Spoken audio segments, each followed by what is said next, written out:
খেয়ে পড়ে মানে থাবা মেরে নামিয়ে নিয়েছে। এরকম ঘটনাও কিন্তু আমরা এই বাগের ক্ষেত্রে দেখেছি, যেটা অন্যান্য বাগের ক্ষেত্রে আমরা প্রচুর ভেগ জার্নি, এখন অবধি জার্নি করে চলেছি।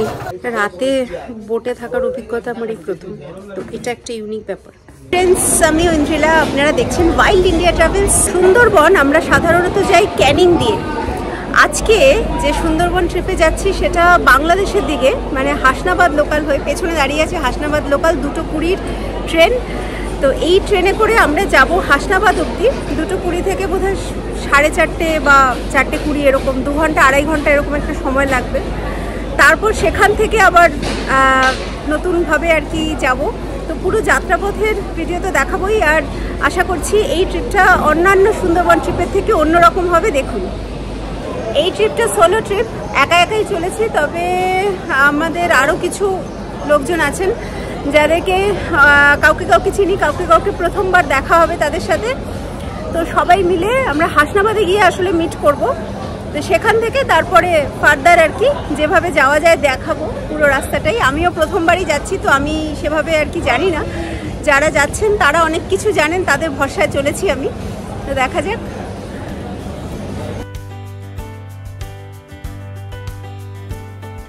নির্দিষ্ট সময়ে গাড়ি ছেড়ে দিল। এবারের সুন্দরবন ভ্রমণটা একদম অন্যরকম হতে চলেছে বলে আমার মনে হয়। তার কারণ এ পাশটা খুব একটা বেশি এক্সপ্লোর করা হয়নি। অন্য রকমের এই ভ্রমণ নিয়ে আমি কিন্তু বেশ এক্সাইটেড।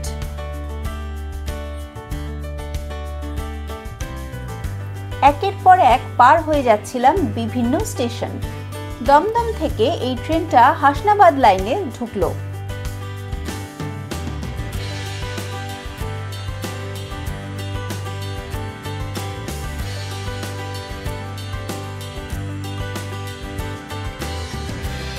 বেরোলাম বসিরহাট স্টেশন।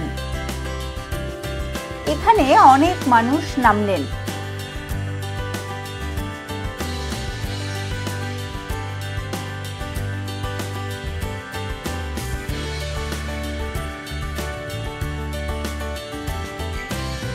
নামগুলো খুব মজার প্রত্যেকটা। এখন 4:15 বাজে। এসে এই স্টেশনের নাম হচ্ছে মাটনিয়া অনন্তপুর। আমি প্রথমবার এলাম, সেই জন্য আর কি আমার আরো বেশি অন্যরকম লাগছে। হাসনাবাদে ঢুকলাম। 4:30 একটু বেশি হয়েছে, 4:32-33 মতন হয়েছে সময়। এবার নামবো। হাসনাবাদ স্টেশনের পেছনে পুরো দল দাঁড়িয়ে আছে, এনাদের সাথেই যাব আমরা। স্টেশনে একটু চাটা খেয়ে তারপর স্টেশনের বাইরে এলাম। এখান থেকে সবাই মিলে এবার একটা টোটোতে 15 টাকা মতন ভাড়া দিয়ে চললাম বাস স্ট্যান্ড অবধি।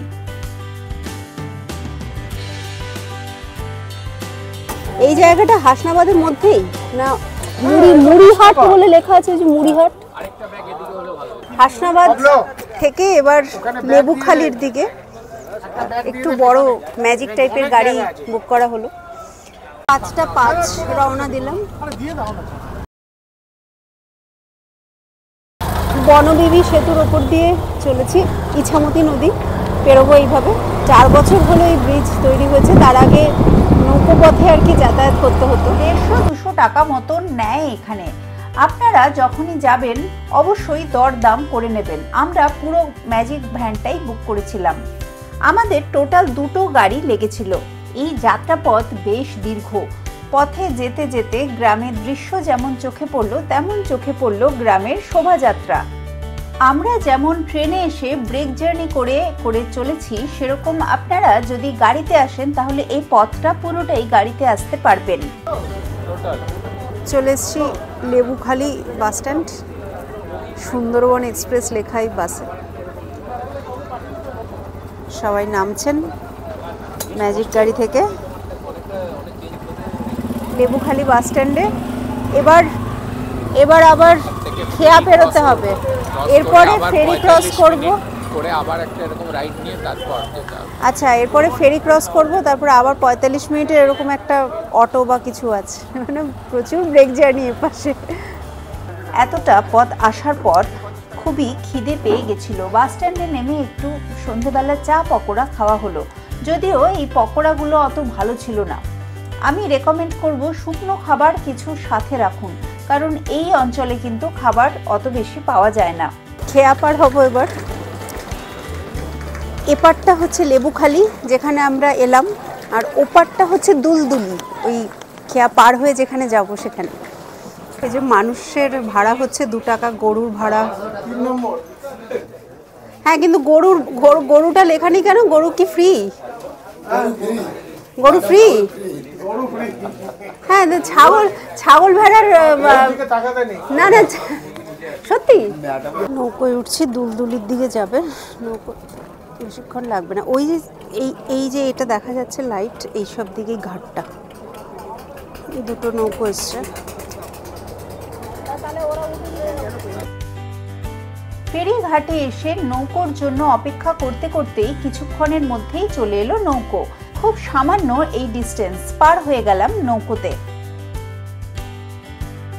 দুলদুলি থেকে এবার হেমনগর ঘাটের দিকে যাব। প্রচুর ভেগ জার্নি, এখন অবধি জার্নি করে চলেছি। প্রায় 7টা বাজতে চললো। এরপর এখান থেকে আবার ম্যাজিক গাড়িতে যাত্রা শুরু হলো। পথ ততক্ষণে অন্ধকার হয়ে এসেছে। এই অঞ্চল কিন্তু শহরের মতন অত ঝা চকচকে নয়। চারিদিকে দোকানপাট বা আলো অতটা নেই, গ্রামই বলা চলে। সেই রকম ভাবে মানসিক প্রস্তুতি নিয়ে আসতে হবে। ঘুরঘুরটি অন্ধকার, এখানে এসে নামলাম। এখন কটা বাজে আমার ঘড়ি? প্রায় 8টা বাজতে 10। এটা হচ্ছে হেমনগর ঘাট এলাম। এখানেই বোটটা রয়েছে।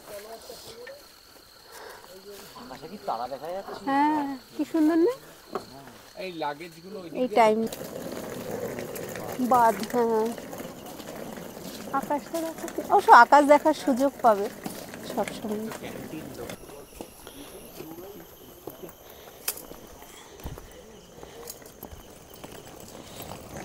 এখানে কি কারেন্ট এখন নেই নাকি মাঝে মাঝে থাকে?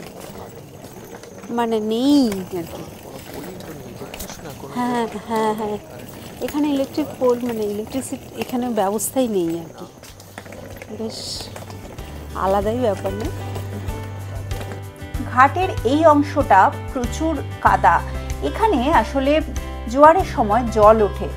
এই জায়গাটা এতটাই কাদা এবং এইটা পার হতে এতটাই সমস্যা হয়েছে, সেই অংশের ভিডিও আলাদা করে নেই। তবে জুতো সেরকম ভাবে পরে আসতে হবে যাতে কাদায় অসুবিধে না হয়। উঠে পড়লাম আমরা আমাদের বোটে। এই বোটেই আগামী 3 দিন আমরা থাকবো। বোটেই আমাদের রাত্রিবাস।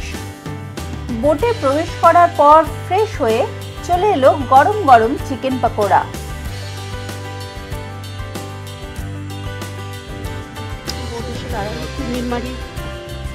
কুমিরমারি গ্রাম, ওই গ্রামটাই কুমিরমারি।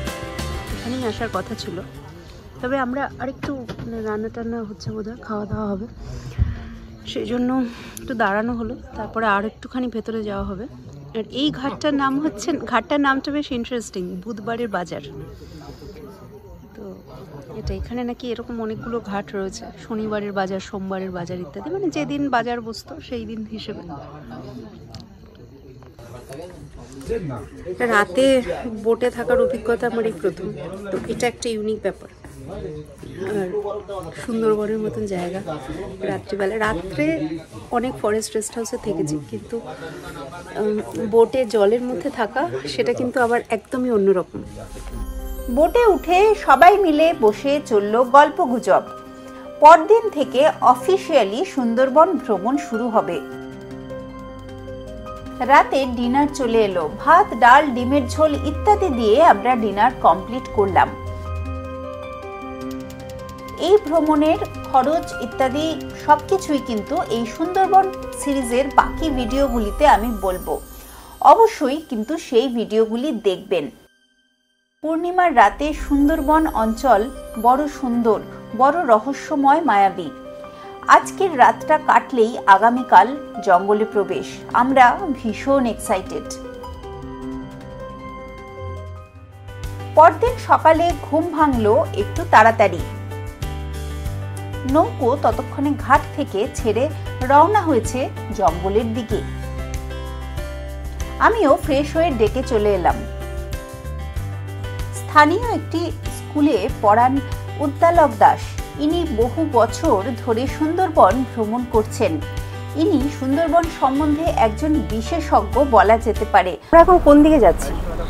আমরা এখন ঝিলা নদী ধরে আমরা মুভ করছি ফার্দার নর্থ ইস্ট, মানে সুন্দরবনের নর্থ ইস্ট প্রান্তে কাটুয়াঝুড়ি, বুড়ির ডাবরি, এই বিটগুলো আমরা কভার করব। আমরা এই মুহূর্তে ঝিলা নদীতে আছি। ডান দিকে আমাদের ঝিলা ব্লক ফরেস্টের, আর বাঁ দিকে আরবেশি ব্লক।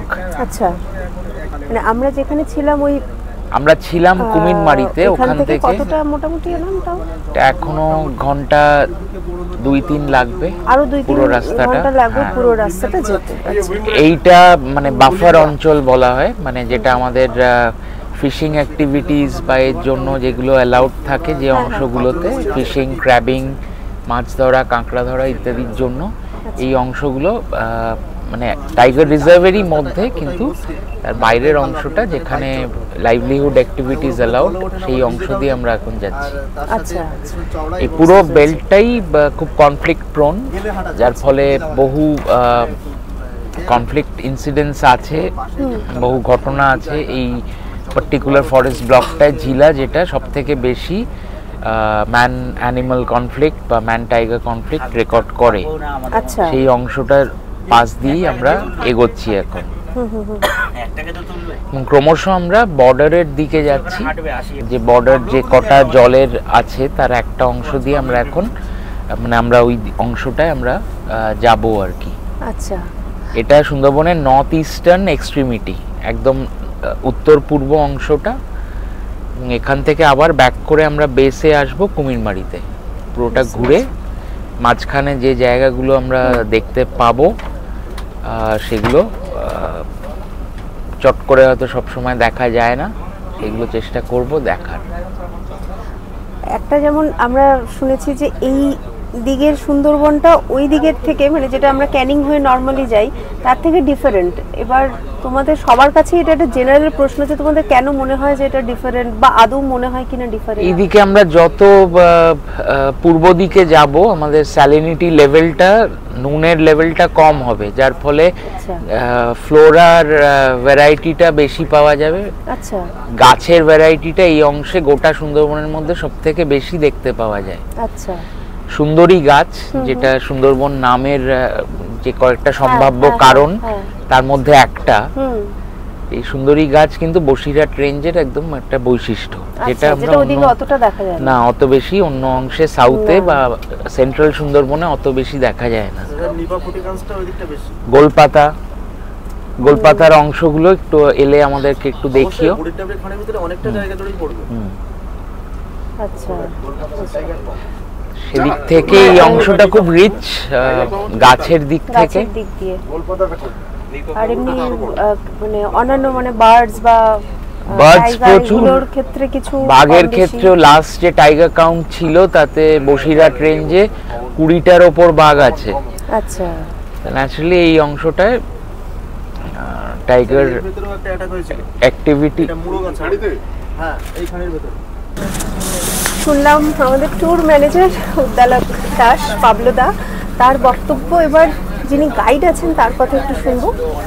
আমি যেটা বিপ্লবকে প্রশ্ন করছিলাম সেটা হলো যে আমাদের মানে সুন্দরবনের ওই জোনটা, মানে এই সোনাখালী গদখালি, ওটা হচ্ছে তোমার সেন্ট্রাল ডিভিশন না? হ্যাঁ, ওইটা আপনার যে সজনেখালিটা হচ্ছে Sajnekhali wildlife sanctuary area, আর এটা হচ্ছে আপনার বসিরহাট রেঞ্জ, এটা হচ্ছে বাফার এরিয়া। বাফার এরিয়া, ওটা 362 স্কয়ার কিলোমিটার এরিয়া।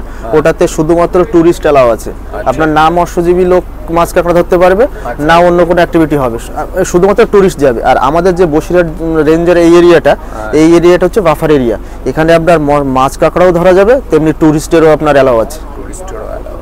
আমরা এই ডান দিকে যে এখন যে জঙ্গলটা যাচ্ছে, এটা ঝিলাই, এইটা ঝিলা 1 চলছে। ঝিলা 1 ঝিলা ব্লকের আপনার 6টা দ্বীপ আছে। আচ্ছা, তার ভিতরে মরিচঝাপির যে বসতি স্থাপন হয়েছিল ঝিলা 1 এবং 3 অংশটা হচ্ছে কাঁকসার এরিয়াটা। আচ্ছা, আর এরপরে আপনার একটু গেলে বড় চিলমারি খাঁড়ি পড়বে। বড় চিলমারি খাঁড়ির উল্টো দিকটা হচ্ছে ঝিলা 2। তার মানে আমরা এখন ঝিলা 1 ক্রস করছি। ঝিলা 1 ক্রস করছি। আর এই যে ঝিলাতে এই যে তুমি কটা বাঘ দেখেছো? 6টা? না, ঝিলাতে আমি মোটামুটি শুধু ঝিলা 1-এ নয়, আমরা ভাইজুড়ি থেকে নিয়ে আমি মোটামুটি 2-3 বছরের ভেতরে 3-4টে বাঘ দেখেছি। তার ভিতরে ওই যে বিগ মেলটা, তার সাথে আমরা মানে সজনেখালির যে মেলের ছবিটা আমরা আগে পেতাম, মানে বিশেষত কোভিড পিরিয়ডের আগে, তার কালার বা তার স্টাইড অনেক অংশে ম্যাচ করছে, এবং সেটা আমি পাবলো স্যারকে দিয়েও এটা ভেরিফাই করানোর চেষ্টা করেছি যে আমার আন্দাজটা সঠিক হচ্ছে কিনা। সেক্ষেত্রে অন্য বাঘের ক্ষেত্রে যে জিনিসটা আমরা দেখি, ওর গায়ের কালারটা একটা কাঁচা হলুদ কালারের সুন্দর উজ্জ্বল একটা কালার, কিন্তু এর কালার একটা ফেড কালার, যার জন্য মানে অনেক ক্ষেত্রে যখন ও অ্যাটাক করেছে, ধরুন 3 জনের ভিতরে একজনকে অ্যাটাক করেছে, পাশে যে লোকগুলো ছিল তারা বলছে বাবা কি জিনিস এসছে রে, পুরো ধোঁয়া, মানে সাদা বাঘ ছেড়েছে, মানে এরকম একটা অন্যরকম ওর এটা দেখতে, এবং ওর ক্ষিপ্রতাটা অনেক বেশি। এবং অনেক বাঘ আমরা দেখেছি যেটা নৌকাতে সরাসরি এসে লাফিয়ে পড়ে না বা অ্যাটাক করে না, কিন্তু এখানে কয়েকটা ঘটনা পর ঘটেছে যে পাশ দিয়ে নৌকা যাচ্ছে, ওই নৌকার উপরে অ্যাটাক করেছে। এই কর্নারটাতেও ঘটেছে এরকম ঘটনা। বা আমরা খাঁড়ির ভেতরেও অনেক ক্ষেত্রে শুনেছি যে ও সরাসরি নৌকাটা অনেকটা পাড় থেকে আলাদা হয়ে গেছে, ও সেই অবস্থায় স্লিপ খেয়ে পড়ে মানে থাবা মেরে নামিয়ে নিয়েছে। এরকম ঘটনাও কিন্তু আমরা এই বাঘের ক্ষেত্রে দেখেছি, যেটা অন্য বাঘের ক্ষেত্রে আমরা দেখিনি। ফরেস্টের অনেক রেস্কিউ টিমে যাও, এই ম্যান এলিমেন্ট কনফ্লিক্ট হলে যাও, তো মানে মেন সমস্যাটা কোথায়? মানে মেন সমস্যাটা বলতে চাইছি আমি, তোমরা কিভাবে হ্যান্ডেল করো যখন এরকম ধরো কাউকে অ্যাটাক করছে বা খবর এলো, খবর, হ্যাঁ ওখানে খবর আসার পর ওরা যদি নিজেরাই ছাড়িয়ে নিয়ে আসতে পারে তো পারলো। একটা ঘটনা হয়েছিল, 2 জন ছিল, তার ভিতরে একজনকে নিয়ে গেছে, আর একজন কিন্তু একাই ছাড়িয়ে নিয়ে চলে এসেছে। আচ্ছা। আর যেগুলো অতটা সাহস হয়ে ওঠে না বা কোনোভাবে সম্ভব হয়ে ওঠে না, ছাড়ানোর ক্ষেত্রে কি পদ্ধতিতে করে সেটা, মানে এমনি কিছু আওয়াজ করে? আওয়াজ করে নয়, ও একা ছাড়িয়েছিল, ও বললো যে আমি গিয়ে ছাড়িয়ে নিয়ে এসেছি। এবার আমরা গিয়ে যেটা দেখেছি, ওরা যখন এসে আপনার লোকালে খবর দেয় বা এর ভিতরে নেটওয়ার্ক অনেক সময় পাওয়া যায়, ওরা গ্রামে ফোন করে, তখন আমরা পুরো বিষয়টা আমাদের লোকাল প্রশাসন বলতে আমরা পঞ্চায়েত বা প্রধান এদেরকে বুঝি, ওনাদেরকে জানানো হয়। ওনারা তখন আমাদের রেঞ্জ অফিসে আধিকারিকদের সাথে যোগাযোগ করে মোটামুটি একটা টিম বানিয়ে ওই জায়গাটা, আর যদি ওরা লোকালে এসে খবর দেয় তাহলে ওর ভিতর থেকে একজনকে এসে ওই জায়গা স্পটটা দেখানো হয়। এবার সেইটা করতে গিয়ে ধরেন আমরা অনেকটা টাইমও চলে যায়, তারপরে আমরা এসে ওর মানে পায়ের ছাপ বা ও যখন টেনে নিয়ে যায় তার যে ছেঁড়া কাপড়ের অংশ বা রক্তের অংশ দেখে, হ্যাঁ ট্র্যাক মার্ক থাকে, দেখে ওখানে এসে আমরা বডিটাকে রিকভারি করি। কিন্তু তখন কিন্তু আমরা কোনো বাঘের পাই না, মানে বাঘকে তখন সেই অবস্থাতে দেখা যায় না। এবার অনেক ক্ষেত্রেও আমরা দেখেছি যে হয়তো মানে ওই যে টাইমটা 7-8 ঘন্টা বা এই টাইমটার ভেতরে ও কিন্তু একটা মানুষের অর্ধেকটাই খেয়ে ফেলতে পারে, কিন্তু সেক্ষেত্রে দেখেছি হয়তো একটু নরম কোনো অংশ, একটু পেটের অংশ বা পেছনের অংশটা বা পায়ের অল্প একটু অংশ খেয়েছে, কোনো ক্ষেত্রে খাইনি, ওইভাবেই পড়ে আছে। এটাই গত কয়েক বছর। আচ্ছা আমাকে একটা জিনিস বলো পাবলো দা, যেরকম ধরো কুমিরের একটা ফোর্স বাইট আছে, ঠিক আছে, এবার ধরো এই যে এইখানে যে টাইগার ধরো যখন এই ম্যান অ্যাটাক করছে, মানে মানুষকে অ্যাটাক করে, তার ফোর্স বাইট কোনোদিন ফরেস্ট ডিপার্টমেন্ট পরিমাপ করেছে? মানে অন্যান্য ন্যাশনাল পার্কে তো মানুষকে অ্যাটাক করার সম্ভাবনাই নেই, আর সেখানে তো তোমার ওয়াইল্ড অ্যানিমেল করে, সেগুলো করেনি, কারণ ফরেস্ট তো এমনি চায় না যে জঙ্গলে মানুষ করে বা কেস টু কেস সেপারেট মানে ফোর্স বাইট এরকম কোনো ব্যাপার নেই এখানে, ডকুমেন্টেড হয়ে যাবে। এই পর্বটি আমি এখানেই শেষ করছি। আশা করছি এই পর্ব আপনাদের ভালো লেগেছে। যদি ভালো লাগে তাহলে অবশ্যই লাইক করুন, শেয়ার করুন আপনার ভ্রমণ প্রেমী বন্ধুর সাথে। ওয়াইল্ড ইন্ডিয়া ট্রাভেলসকে ইউটিউবে সাবস্ক্রাইব করে নোটিফিকেশন অল করে রাখতে ভুলবেন না, যাতে এর পরে ভিডিও দিলেই আপনারা সবার আগে দেখতে পান। সুন্দরবন সিরিজের পরবর্তী ভিডিওতে আমরা দেখব আরও এক্সাইটিং অনেক কিছু। দেখতে থাকুন ওয়াইল্ড ইন্ডিয়া ট্রাভেলস আর ফলো করুন আমাকে ফেসবুকে এবং ইনস্টাগ্রামে।